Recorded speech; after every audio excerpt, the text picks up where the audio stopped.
ఒక అమ్మాయిదో అబ్బాయిదో జీవితం పాడైపోద్ది. నీకు బైబిల్ అప్లై చేయడం రాక అక్కడ టార్చర్కి నువ్వే కారణం అవుతావు. ఇది కరెక్ట్ కాదు, ఇది లాఫుల్గా అప్లై చేయడం కాదు. సో ఆజ్ఞ ఉంది, పరిత్యాగ పత్రిక అనే ఆప్షన్ ఉంది, అది ఎలా అప్లై చేయాలి.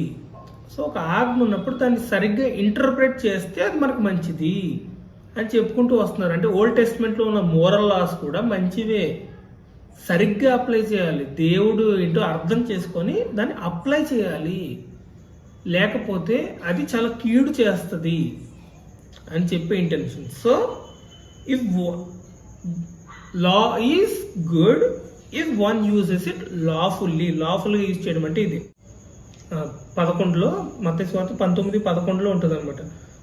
అంటే ఆయన శిష్యులు భార్య భర్తలకు సంబంధం ఇట్టిదైతే పెళ్లి చేసుకున్నట్టు యుక్తం కాదంటున్నారు.